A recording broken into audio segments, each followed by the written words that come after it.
Today we're going to be having a look at a really basic loaf of bread. If you want to add extra things, you can, but purely and simply, this is just a really simple, easy oven loaf which you can cut up and have for toast the next morning. First things first, grab some scales, switch them on. For a basic loaf, 400 grams of flour, like so. 7 grams of yeast on one side, and on the opposite side of the bowl, put your salt, just a little bit more than the amount of yeast you put in, like so. Give it a little mix together. Now it's time to add your butter. If, like me, you've forgotten to take your butter out of the fridge so it's not soft enough, just cut it into very small, thin pieces as you chuck it in. And we're going to put in a total of 25 grams. Next, we're going to pick up the flour and the butter and just mash it through our fingers, basically breadcrumbing the flour. Butter in bread acts as a kind of preservative and keeps it softer for longer, so it's a really important ingredient. You don't have to use butter, you can use olive oil, fat, whatever you want, but it has to be some kind of shortening. And we're looking for that breadcrumby texture. Now make a little well in the middle and add 250 grams of warm water. The maximum temperature you want the water to be is slightly warmer than body temperature. Any hotter than that and it can kill the yeast.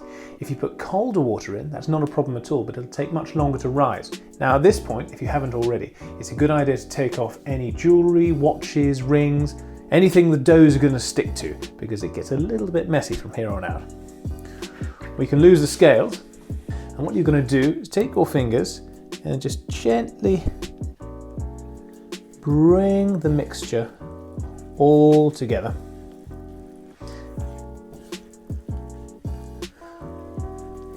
So it all starts to combine in the bowl.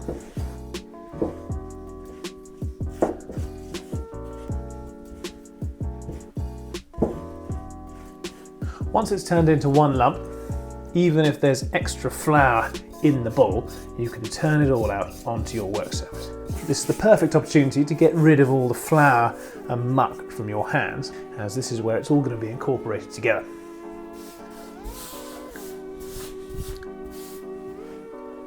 There's no great science to kneading bread. All you want to do is you want to stretch out the gluten within the loaf so that instead of falling apart like this, it looks a little bit more like this.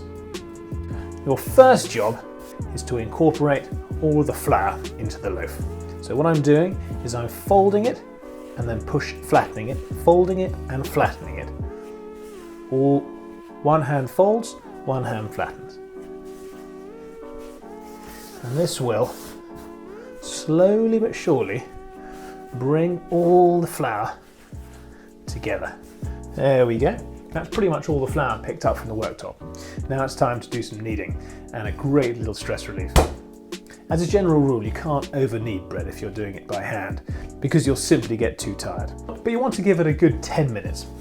Now you see all I'm doing with one hand is rolling it out, fold, roll, and fold.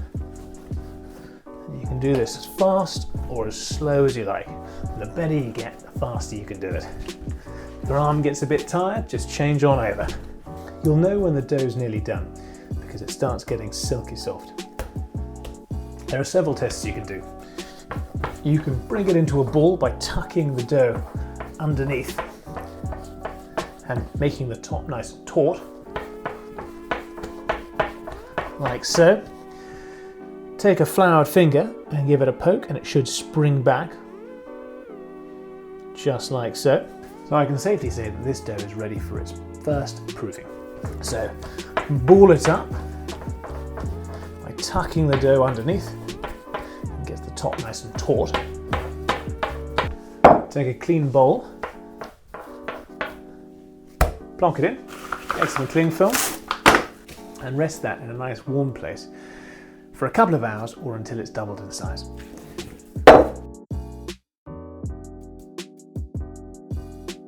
Once the bread's doubled in size, you've got to knock it back, basically knocking all of the air out of the loaf. Next, you want to turn it out back onto the worktop.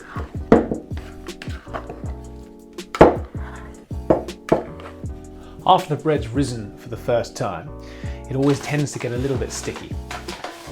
So a little sprinkling of flour over the top and flip it over. And the same sprinkling on the bottom. Makes it much easier to handle. So now we've got this beautiful elastic dough. Look at that, lovely. Now we've got to shape our dough.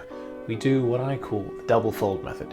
You go one in the middle and on the outside. Again, stretch it out a bit. Once into the middle and once onto the outside. I'm going to do that once more. Once into the middle and once all the way onto the outside. I'm just going to neaten that up a bit, get it looking vaguely like a loaf. Next, grab yourself a loaf tin. Take your little baby loaf and plonk it right in, making sure the seam that you've just created by folding it again is at the bottom. Now we're going to let it rise for the second time. We want it to double in size so the top of the bread is above the rim of the tin. The reason we cover it with a tea towel is we want to keep a little bit of moisture in there and stop the top drying out, which will prevent the bread from growing as efficiently. Depending on the temperature of your kitchen, it'll take between half an hour and an hour for this to have its second rise. And once it's ready, you can see it's just come up to the level of the edge of the pan and it's doubled in size. Just before it's ready, preheat your oven to 220 degrees centigrade, that's about 360 degrees Fahrenheit. Now there are two stages to cooking any kind of loaf of bread. There's the original oven spring stage, which is where all of the air pockets in the bread heat up and the bread gets much bigger. And then there's the second stage, which is where the bread hardens and creates a crust on the outside. To allow for the spring, the oven needs to be really moist. And you can do this one of two ways. Either get a little pan with some boiling water in it and put it underneath the bread in the oven, or alternatively you can use a spray, which is what I've got. Douse the inside of the oven, douse the top of the bread and pop it in. The steam stops the bread browning, and as a result it can grow, and after the steam's all gone, then the browning process starts. Another important tip to help that spring is to put a slice down the middle of the bread. This allows the doughy centre of the bread to grow out of that split. You get that lovely design on top when it comes out. So take a sharp knife and quickly score it down the middle. Now take this, pop it in the oven, and after it's in there, and before you close the door, give the oven a good douse with the spray, or alternatively, put your pan of boiling water underneath the bread.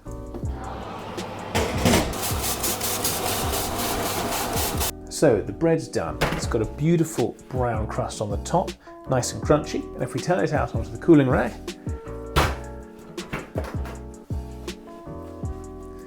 you'll hear it's got a lovely hollow sound when you tap the base, which means it's cooked all the way through and there's no doughy center. Now, however tempting it might be to tuck straight into this, you've got to leave it to cool. If you try and cut through it now, all the bread inside will coagulate and it would just be a gummy, horrible mess. So wait for it to cool down. If this was a sourdough loaf or a French baguette, I'd want it to stay crunchy. But as this is going to be just a standard slicing loaf for chucking in the toaster, I want it to soften up on the outside. There's quite a bit of moisture still inside the loaf, so what I'm going to do is cover it with a tea towel as it cools, and then as the moisture comes off the bread, it will soften the outside crust and allow it to become the perfect slicing loaf, just like you'd buy from the supermarket, except with a lot more flavour. Now all we need to do is cut it open. Oh, perfect. Look at that. Soft bread, ready to eat. If you've got any questions, please, as always, chuck them in the comments below. And if you've liked this video, please do hit like and subscribe.